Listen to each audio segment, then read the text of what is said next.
Bacaan Kitab Suci Injil, Renungan dan Doa.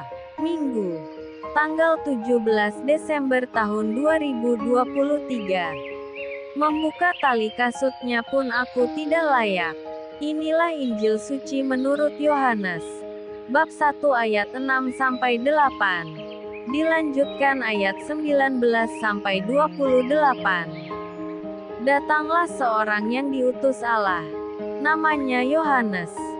Ia datang sebagai saksi untuk memberi kesaksian tentang terang itu, supaya oleh dia semua orang menjadi percaya. Ia bukan terang itu, tetapi ia harus memberi kesaksian tentang terang itu. Dan inilah kesaksian Yohanes ketika orang Yahudi dari Yerusalem mengutus beberapa imam dan orang-orang Lewi kepadanya untuk menanyakan dia, "Siapakah engkau?" Ia mengaku dan tidak berdusta. Katanya, "Aku bukan Mesias." Lalu mereka bertanya kepadanya, "Kalau begitu, siapakah engkau?" "Elia." Dan ia menjawab, "Bukan." "Engkaukah nabi yang akan datang?" Dan ia menjawab, "Bukan." Maka kata mereka kepadanya, "Siapakah engkau? Sebab kami harus memberi jawab kepada mereka yang mengutus kami. Apakah katamu tentang dirimu sendiri?" Jawabnya, "Akulah suara orang yang berseru-seru di padang gurun. Luruskanlah jalan Tuhan." Seperti yang telah dikatakan Nabi Yesaya. Dan di antara orang-orang yang diutus itu ada beberapa orang Farisi. Mereka bertanya kepadanya. Katanya, "Mengapakah engkau membaptis?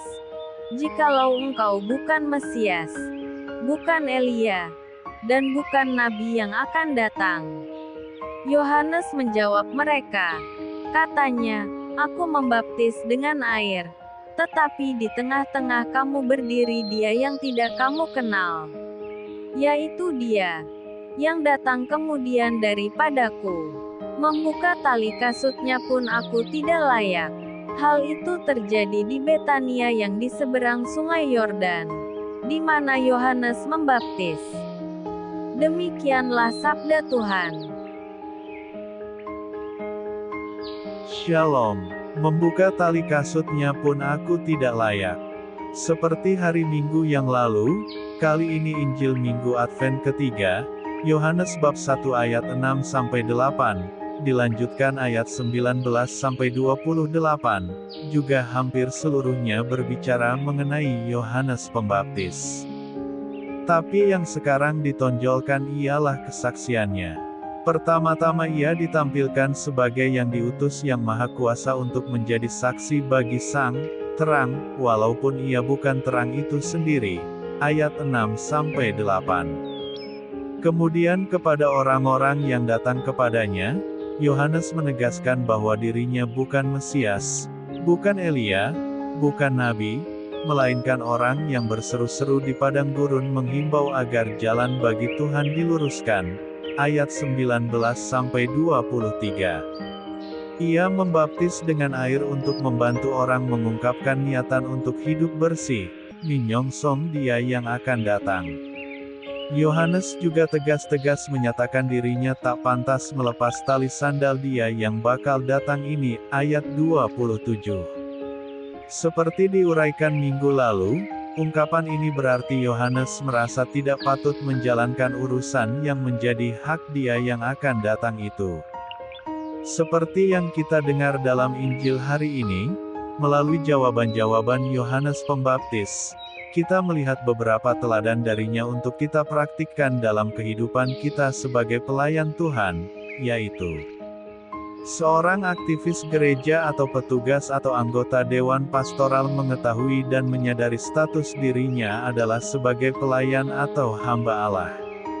Ini bukanlah sesuatu yang mencibir, tapi tertawa karena ada kepercayaan yang besar dari Tuhan untuk kita.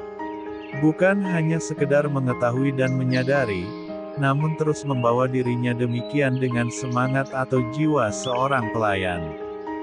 Kemudian mereka juga mengetahui pelayanan apa yang telah dipercayakan kepadanya dan melakukannya.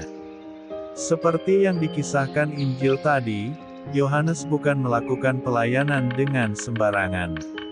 Ia melakukannya dengan baik seperti yang dinubuatkan tentang keberadaannya. Apalah artinya menempatkan diri dengan status yang jelas sebagai pelayan Tuhan, tetapi tidak melakukan pekerjaannya. Identitas saja tidaklah cukup.